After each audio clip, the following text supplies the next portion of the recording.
Well, good morning, good afternoon, good evening, wherever you are in the world. Welcome to the UK Brand Show. Hello, Penny. Bonjour. Bonjour. Why are you in France? No, I just felt like saying bonjour. You're feeling continental today. I'm feeling continent. That's a very good. I would love to be on the continent rather than the UK weather at the moment. Well, So, I'm heading to the continent this week. are you? Where are you off Yeah, to? I'm going to Brussels on Thursday for a football match. Would you believe Liverpool are playing in Brussels on Thursday night? So I'm doing a couple of days over there. Nice. Yeah, that should be good fun. On So the train on or? the Eurostar, yeah, which is Yeah, the I've only done way to that. get to Brussels or Great trip. Paris or Amsterdam these days, isn't it? Really. Hmm. Well, anyway, we've got a great show today, Pen. As Yes. ever, we've got a great guest and a gentleman by the name of Robin McKay, who's the founder and program leader for an organisation called Room for Work. Um, and I'll explain a little bit what Room for Work's all about. So it's about if you've just been made redundant or you've been searching for a new job for some time, or maybe you're thinking about going self-employed, where you'll find the right guidance and importantly, some encouragement from this organization, Room for Work. So they specialize in helping mature job seekers who are over 40, they describe, with previous work experience ranging from administrative to managerial and professional roles. So they help you get back in, and they do a 12 lesson course, which is free, on how you can actually help yourself get back into work. So I'll come back to that 12 thing in a minute, but That's a great idea. it's brilliant, yeah. And but Yeah. a little bit about Robin, because he's going to join us in a few minutes' time. So he's an author and a social entrepreneur, and he's got a background in music and media and publishing, and he's also been a consultant and a business owner with some startup experience. And he became originally a volunteer at the Foundation for Job Seekers, and that led him on to writing a book called Finding Work After 40, and it was published by Bloomsbury, and it describes the best practice for struggling people over 45 seeking employment and facing this barrier of what you might describe as ageism in hiring practices. So it's effectively a guide for older job seekers, and it's the textbook for Room for Work, and that's what they created on the back of this. So the program has helped about 1,000 people so far, and nearly half of them have all got meaningful employment on the back of it. So he'll tell us all about that course Brilliant. when he comes on.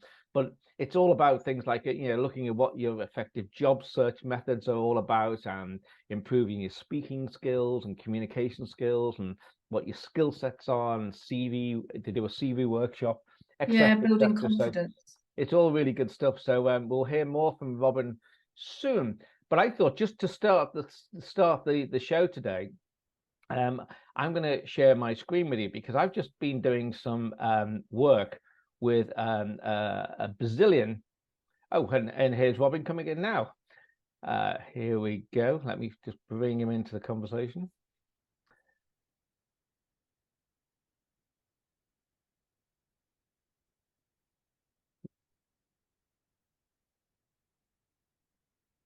Robin's just connected. While Robin's connecting, I'll just start what I was about to say, which was I've been doing some work with a Brazilian media company recently about their sales teams and the future advertising, and where there they need to go and what skill sets their sales teams need for the future. And I thought it was quite a good segue into what we're going to be talking with Robin about very shortly.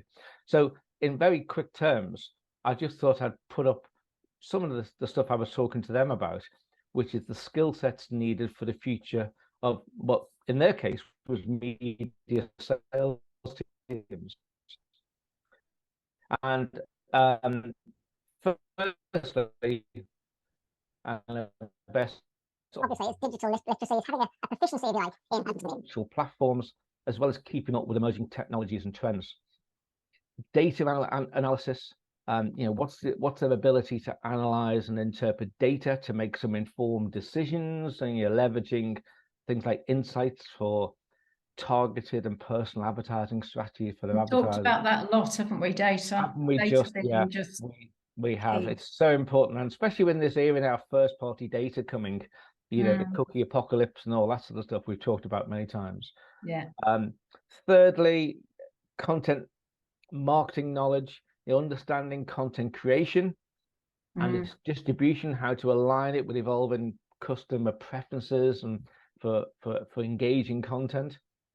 Adaptability, being open to change and quick to adapt to new technologies and dynamics in the market and industry trends. Storytelling skills are really important these days. You know, how do we craft compelling narratives, if you like, excuse me, that resonate with audiences and they create emotional connections between the brand and the consumer. Customer relationship management, you know, this proficiency, I guess, in CRM tools and being able to manage and nurture client relationships effectively, something else we've touched on, Pen, many times. Right. Cross-functional collaboration, you know, working seamlessly with maybe other departments in your organization on things such as advertising and analytics and newsrooms, if it's a media company, for example. I think collaboration is a buzzword as well these days. Yeah, and it's just become even more important. Yeah. And something else which is becoming more important now is this ethical and responsible advertising. I'm doing a webinar this week about sustainability in advertising going forward, which people are just starting to become aware of. And being aware of things like ethical considerations and data privacy and responsible ad practices, and in an evolving and more regulatory landscape is really it's gonna be more and more important as we go along. Lots of big agencies now have a carbon calculator attached to their advertising, for example.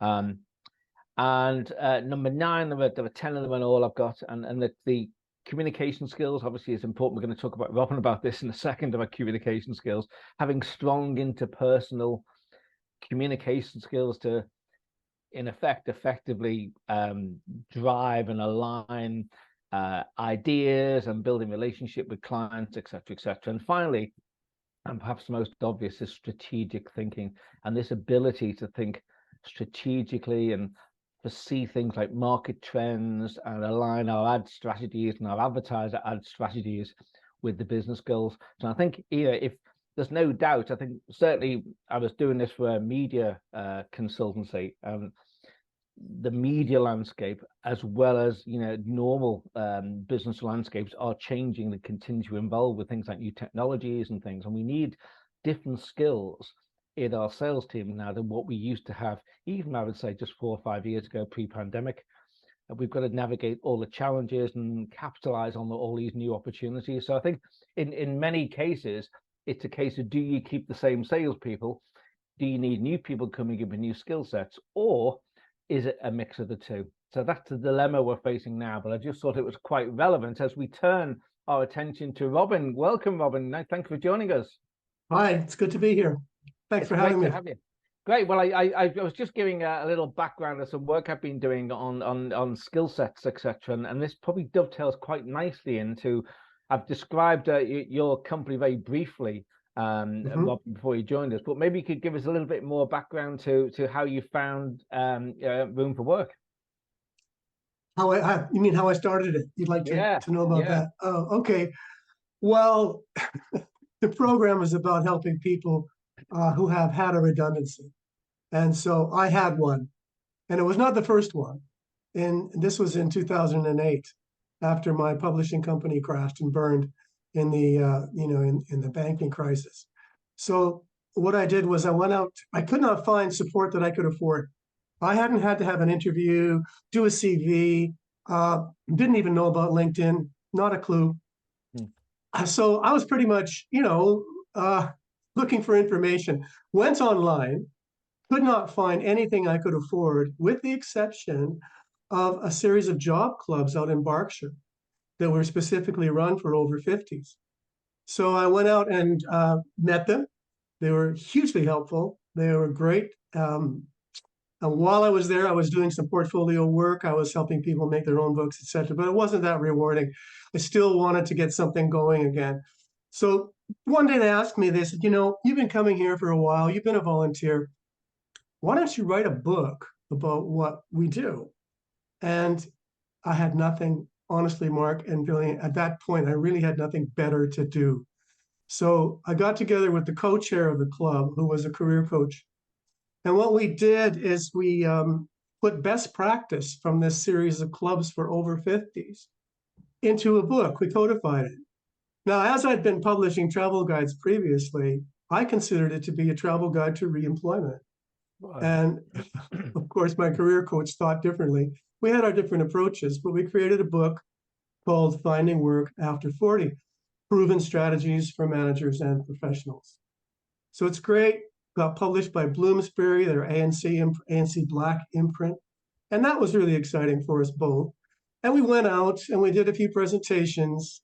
And then I was on my own promoting the book. And I don't know if either of you have done this, but it's, you know, once you've done a few Waterstones with about 12 or 20 people in the room who are there for the sandwiches and the coffee or the drinks, and you sell 3 books, pretty soon you get tired. So I thought, well, what have I got here? I'm not going to be a thought leader and be on LinkedIn all the time and, you know, just talk about this subject. What can I do? So I started a charity called Room for Work. And I founded it locally here in Richmond Borough. Oh, by the way, we looked in Richmond Borough and there was nothing like what we had planned going on. And then we looked at London. And at that time, and this would have been 2012, there was nothing like what we planned on doing. So I'd done some market research then, and I thought, well, let's give it a go. So in the first class, we had 6 people showed up, but about 2 years later, I had 37 people walk into the room. Wow. And realized we had something that would grow because we'd been testing the program along the way. We'd been you know, capturing as much information from our participants to make sure we were going to give them what they wanted. So we developed it, we tweaked it. We were starting to get really good results. About half the people who took the course were getting jobs. So yeah, that's how I got it started. It's basically, I made lemonade out of lemons. Interesting stuff. So how is your program different from others that might be out there for unemployed people? Well, it's because it's specifically for over 50s.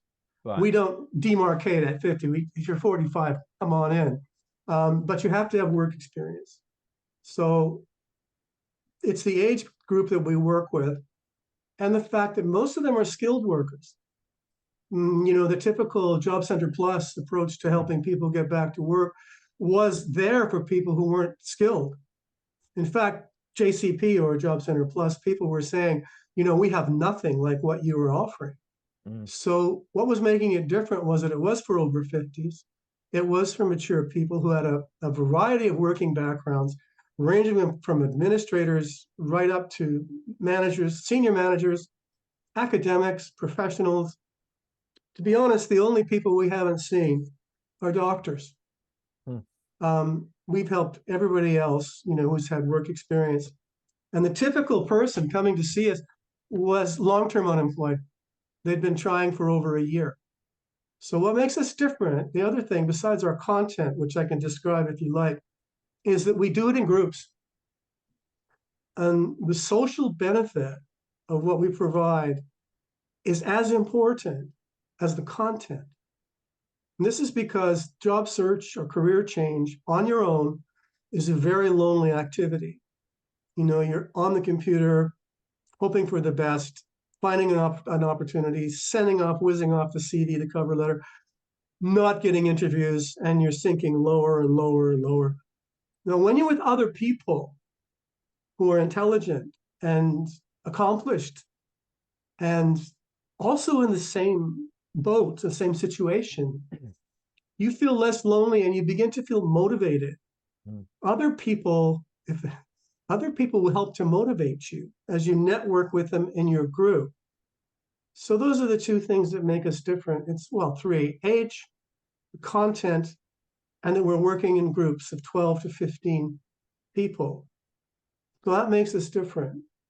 And up until 1 year ago, what we were doing was we were the only people still doing it the way we do it.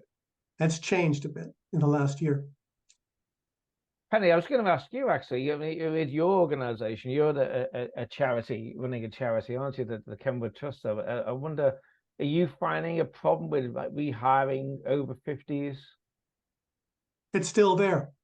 It's still there. It's still there. The person who sent me to you was over 50 and right. has recently got reemployed from one of our courses. That's right, he has. And he described the problem and how to solve the problem exactly as we found it in 2012, as being identical. Now, we thought when we wrote the book that the over 50s problem was going to go away by 2019, 2020. And we found out that it actually hasn't. The over 50s are still the group that are have the longest term of unemployment before they get back in. So yeah, the problem's still there. Yeah.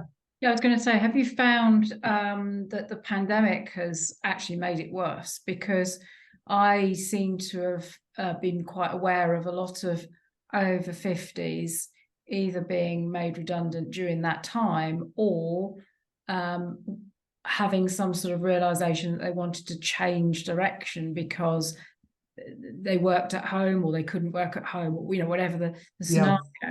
Exactly.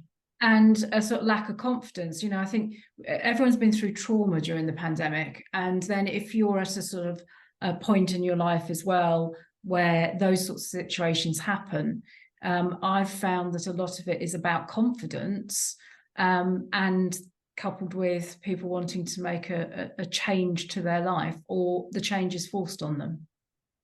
Yeah, very often it's forced on them. But the thing is, in midlife, I think a lot of people reach a point in their career where they say to themselves, do I want to carry on with this? Yeah. I'm into the second half or quarter or whatever, but I'm entering the second part of my working life. Do I see myself sitting in a chair doing this, for another 20 years? And often the answer is no. Yeah. So then it's about options. And that has to do with, career development and making lateral moves in the same sector, or, changing roles in the same sector, or actually changing sector, just trying on a new thing. So you're quite right. And the pandemic, did a couple of things. I think it made employers, that the number of people put on furlough, a few million were put on furlough. They reviewed that. Would we hire these people back? And many of them didn't. So there was a problem. And they also didn't tend to hire back the over 50s. They were the ones that didn't get the calls back because of that systemic ageism that exists in a lot of, I'd say this advisedly, a lot of large corporations that have employment practices that can be, and quite frankly, ageist. That's not every big company, but certainly most. So that pandemic affected a lot of people that way. It was interesting for us because we just we're still in the middle of a study from one provider, one of our commissioning partners, on what's happened. And oddly enough, when we were online with them in the pandemic, we had good job results. And they've tapered off since the pandemic. So, I can't give you, we don't cover the whole world. We don't help everybody. Can't give you exact answer to that, but generally what you're saying is true. It's slowed down for over 50s. Do you track people, as in, do you know what the conversion rate is like of people that have gone through your program? How many are successful? Yeah, we send out emails every 3 and 6 months, and every 12 months too. So generally, on average, a person will get a job within 6 months. That's really good. Pretty much the marker. But there's lots of people that come back to me and I find out about them that it's a year. Again, because people's circumstances differ, from one person to another, how much money they had saved, how much family support they get, are they on their own? All these things vary greatly. So there's no sort of stock answer on that question, but it's about 6 months. It takes people. And mind you, I've got stories that are great about people who take 2 lessons and don't come back for the 3rd because they did everything I told them to do. Now that's a joy, when that happens. But that's not the norm, really. no. So, Robin, are the government doing anything about this issue? That was what I sort of headed that way when I was talking about dates. We had no government support whatsoever for the first 6 years until 2018. And then we got a commission from Wandsworth Borough with, it's a government organization, with a program called Work Match. And the Work Match program, we're now a training partner, and they're essentially a free job brokerage for the citizens of Wandsworth and now the citizens of Richmond. So we're with Richmond and Wandsworth Work Match. So they've been doing something there. There was a specific reason why Wandsworth built it that way. It had to do with section 106 and getting money from developers to apply to. So that was a bonus for us. That's when we began to really grow. But really nothing besides that until last spring, when we became a training partner with a large employment support provider called Maximus, because of an over 50s program that they needed to incorporate in Greenwich. Wow. So talking to them, we found out that, and to local JCP, Job Center Plus people, we found out that it had been about a year, say if we're autumn of 2022, the government looked at their stats and said, oh dear, there's a lot of over 50s have not come back. In fact, there's 1.2 million that we know about that have not come back. Why is that? And they surmised a bunch of reasons, but they also calculated how much tax revenue they were losing. So then they decided they would apply money through the Department of Work and Pensions to over 50s programs.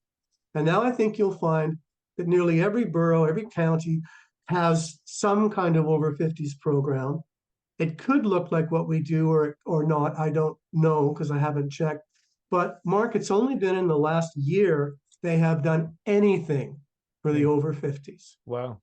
But we're grateful. I mean, yeah, we need it. It's scary to think that they've only just woken up and smelled the coffee on this. It took so long. I kept thinking, when am I going to have competition?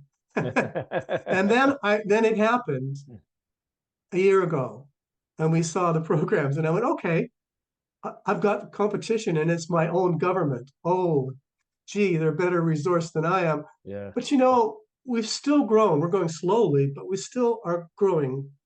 And but your course that you offer, I mentioned at the start, I think it's a 12-point lesson course. Yeah, that's right. Just tell us a little bit about that. What's included? Okay. Well, when they arrived, they're in lesson 1 called effective job search, because if they've been unemployed for over a year or 6 months, they're probably doing the wrong thing. So we ask people to look at what they're doing right now, and we make a few suggestions. One of them is just to begin to network, which is going to come up later in the list of classes that we give. But we also suggest that they begin to do research, and they begin to learn more about their sector and what's going on. We also introduce them to public speaking. We get them talking about themselves at the end of the session and teach them 2 ways to speak about themselves in a job-seeking context. That's great. Now, in the next session, we follow up with much more in-depth. We have a public speaking coach come in, get everybody up out of their chair, talking, and then practicing these speaking techniques.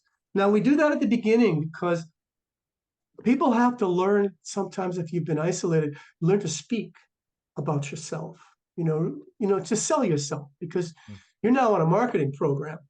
You understand what that is. And who are you marketing? Yourself. And you're marketing your skills. And you need to speak. So that's great. That's what it kicks things off. And then lesson 3, we have a session on career transition, where we have a career coach who's a trained-up career coach come in and give a session on career transition and looking at your history, your past history. What gave you joy? What were you doing that you liked? Why did you like it? Who were you with? What were the elements in it that may not even have been sector related? They had to do with, where you were as an employee. And, make some notes about that. And they chart their career. you see these interesting diagrams of people, coming out of university, going up like this, and then going like this, and then whoops, there's the first one, and then up again, and then sometimes a big plateau. That was nice, and then up, and they've fallen off a cliff. Yeah. That's nice. So they've got some information about their values, what they like to do, maybe getting some vision, of where they could go. And then the really, really key session is analyze your skill set. Right. We have a session where people extract their skills from their whole life of work and volunteering, and then you name them, and then you see which commonalities you have. When you see the same name more than 2 or 3 times, you've got a transferable skill. Yeah. Now, you can use it to transfer roles, or maybe you can put a package together for yourself and move into another sector. So understanding all of your skills, especially those transferable skills, motivated I think that skills. dovetails quite perfectly into what I was saying at the start of the show, actually, as in, a lot of Penny and I's background in media, and we speak to media companies all the time, and they're in this dilemma, which I pointed out earlier, that their sales teams, for example, they need different skill sets now in this modern, changing, ever evolving landscape. Yeah. And the question is, can they retrain the staff, or do they need different staff with different skill sets bringing in? That is the issue. It was interesting when I saw your list of 10 points, and I thought, well, if we took 1 or 2 of those away, this is exactly what an unemployed person needs to do with themselves and their life in this new, this new world. We're in this new online world. Yeah. So I found that very interesting to see those slides. Penny, can I ask you, in your role at your charity there, do you have sort of retraining programs for people, or how do you tackle this sort of ever-changing landscape and the skill sets you got with people now? Oh, you're muted. You're muted. Sorry. There you are. There was some noise outside, so I muted myself. Sorry. So in our sector, the funding for this type of work, which is drug and alcohol rehabilitation, was cut in 2012. So there's a lot less people coming into it. So we tend to have an older workforce, actually, because it's a passion. It's a sector that creates a lot of loyalty, because you'll get people that have gone through programs and then want to come back and work in the sector and help others. So we do a lot of training. And actually, I have recently taken on someone from the Tate Modern Gallery, which is a complete different direction. And we give full training. It's something he's wanted to do. He's doing exceptionally well at it, and we are giving him training to, literally make that change. And I actually think for the care sector, that's going to be very necessary. And I could go into a whole, Brexit and all the other things that have happened. But the care sector generally is under less people wanting to come into it. And I suppose one of the features of getting older is that you often want to do something that's more meaningful. And so I would hope there will be more people going forwards now that will retrain to do something in charity or in care from the previous life that they've had. Wow. And Robin, just coming back to you for a second, I noticed on your 12-lesson course, one of the focuses is about social media, and and the fact that it's not going away, it's all here to stay, and you better get a grip of it, of how you can use things like LinkedIn. And I have a specific question on LinkedIn for you, and that is, do you not find that when people are trying to get back into work, a lot of people will use a sort of pre-selection process because they get so many people applying on LinkedIn that they siphon you out before, using maybe a crawler or whatever, if it was human or automated, whereby some of the people, if they put down, they'll ask the question, what age are you? The ageism thing kicks in. No, it absolutely kicks in. Just to give you a complete answer on LinkedIn, we can just go straight to the next lesson, lesson 5, which is CVs. Right. When we talk about applicant tracking systems, and all CVs being scanned now for keywords.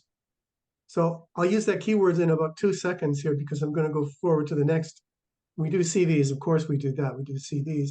Then we do a self-employment session, which focuses on freelance and selling your skills. And then we do a big networking session, which is really important for people to extract their network and know how to use it. Then we do a social media session, and our social media expert comes in and he shows them what to do with all of the different platforms. But the main focus, he'll say, now next week, you're going to see a LinkedIn expert because that's where the jobs are. That is where the goodies really are. You need to adapt and learn about social media and what all the platforms do, so that if you do get a job and you do get asked in an interview, you don't feel like you're really out of the picture. You're really out. Okay, so LinkedIn, I mentioned keywords, algorithms.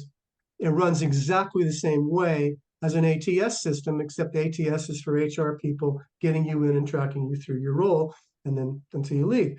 But it's widely used now on LinkedIn. So we give a session where we show you that if you do know the role you want exactly, you do know you could use a job description to pull out keywords, make sure those words are in your LinkedIn profile all the way through, from your headline under your name right down to your about statement, which used to be called summary.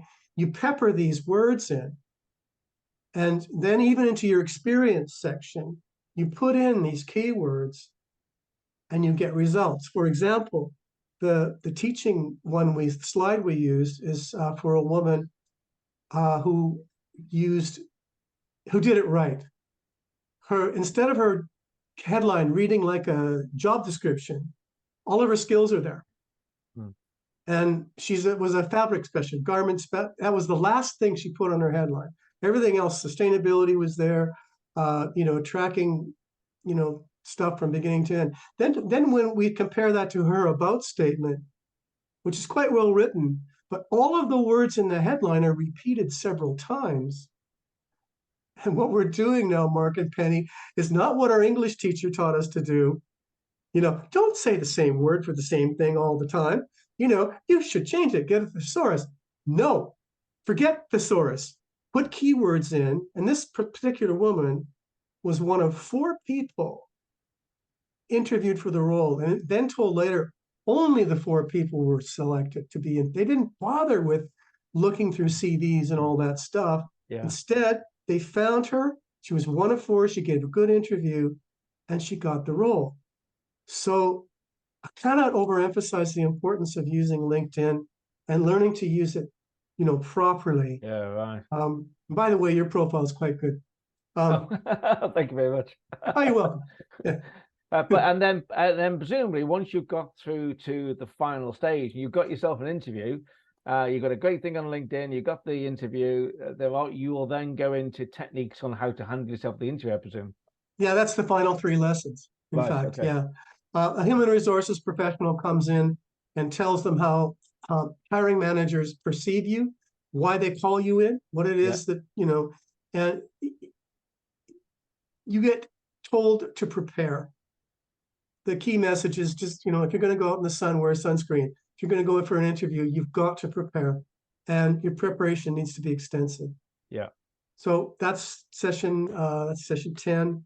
Session 11, we go through interview questions, the kinds of things you are likely to be asked, the kinds of competency-based questions that are commonly asked, and reiterating that they need to know how to, talk me through your career, that typical question, or tell me about yourself.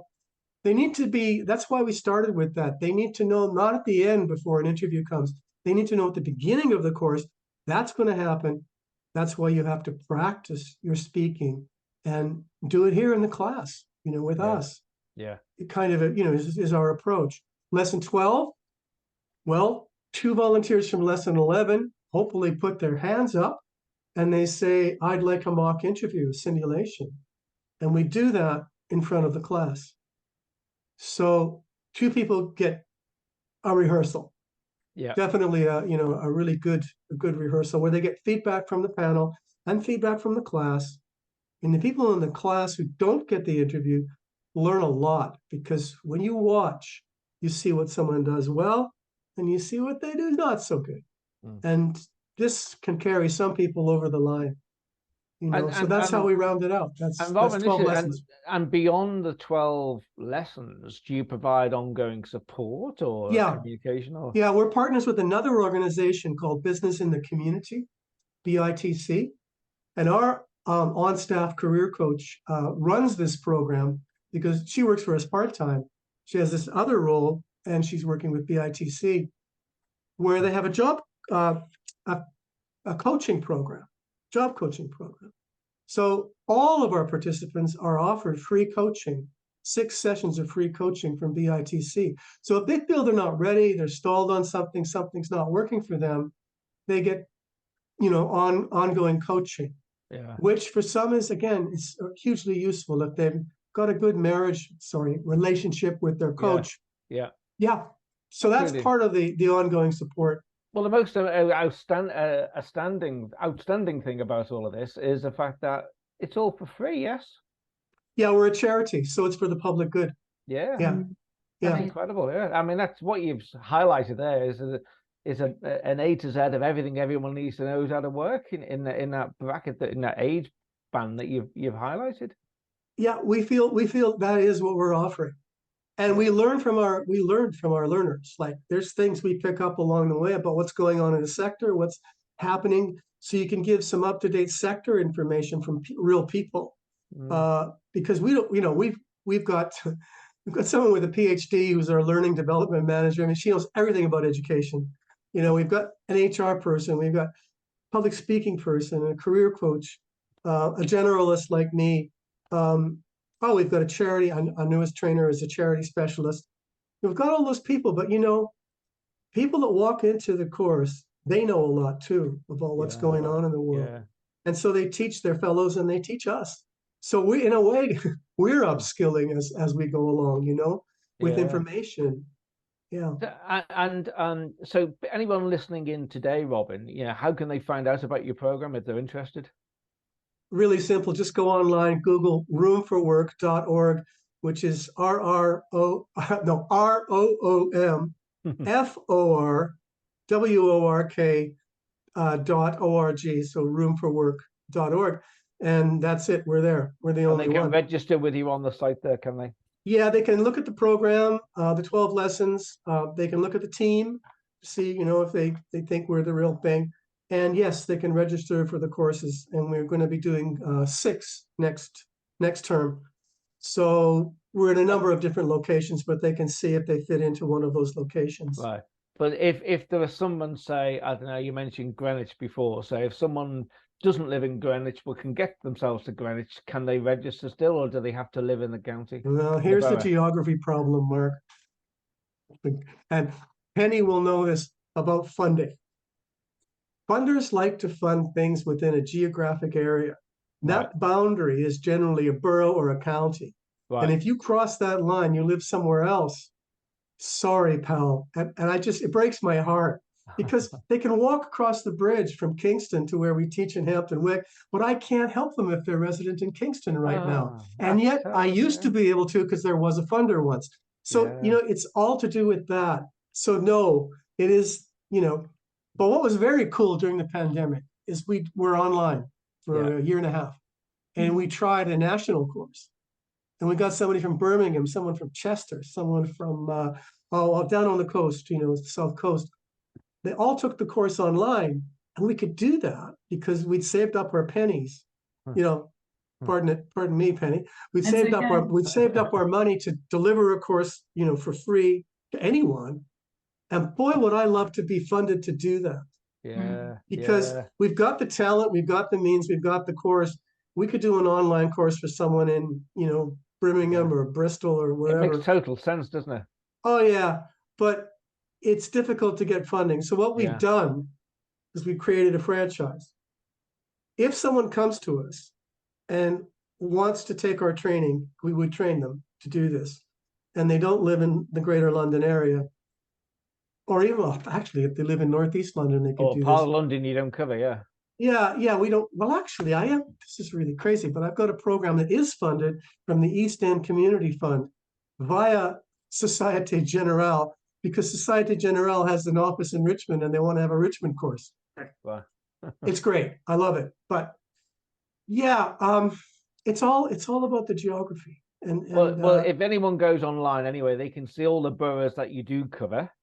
And there are a selection of them on there. They can see where they fit to that mold. And if they don't, if they're in a different part of London, say, would they be able to be steered by yourself if they contact you of where they might be able to go to get similar help? We would take the email. Yeah, they could Yeah. they could email us and say, you know, something that's about what's going on up here or there, because the big providers are out now. You know, Ingeus and Reed in Partnership, etc., are doing over 50s courses now. Right. So they're bound to found. This is what's happened thanks to the government's waking up, is that there are other courses all around the place. So they could send us an email, send in an inquiry email. We would answer it.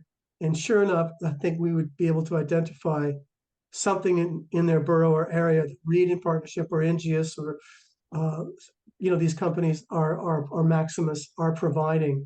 So yeah, and we're happy to do that because that's our mandate is to help the unemployed. Penny, do you have anything down in Kent at all like this at all? Not that I'm aware of. No? There's an organisation called CXK that do help adults retrain. So they may do something like that, but I'm not aware of it. No, it's there's an obvious need, isn't there, which is not being satisfied through, you know, government funding by the sound of it as big as they should. I agree with you, and we're seeing it. I mean, we're going to start one in Runnymede, in Egham. You know, this is in January, and that just came out of that need, a recognition of need, someone knowing that we can be a provider, and then we can, you know, start a course there. Well, that's great. Well, listen, Robin, thank you so much for sharing what you're doing. Really I think it's God's work, isn't it? Really, yeah. Yeah. Well, yeah. I kind of yes. And just to let you know, we did start it in a church. So, you know, but we're in lots of locations now. The foundations are there. Well, listen, thank you so much, Robin. We'll take a more in-depth look at your website now and see what your course is all about. And I wish you every success, and we hope to see it expand further into London and beyond. That's great. Well, thank you for having me, Mark and Penny. It's been nice to meet you. Sharing your story. Nice to meet you too. It's a really good story. Good. Thank you for joining us. Okay, you're welcome. Bye for now. Bye now. Well, very interesting. Very interesting. Yeah, I mean, doesn't that just deserve to be everywhere? Yeah, following a need, making something around you know, what people want. So yeah, great. Right. Well, that's the end of the year, really, Pen, for us. It is the festive season is upon us, and it's been another good year, I think. So we're looking forward to, you know, bringing some new guests back into New Year. So we'll be in touch with everybody about that. Keep an eye on the website and on the YouTube channel. But in the meantime, good. Have a great Christmas and New Year, everyone. And we'll see you again in 2024. Happy Christmas. And if anyone wants to get in touch with us, Pen, in the meantime. Well, you can listen to other shows on the ukbrandshow.co.uk website. Very good point. And obviously contact us through Facebook, X, or LinkedIn. Indeed. Thank you. Thanks everyone for joining us. We'll see you again soon. Bye. Bye.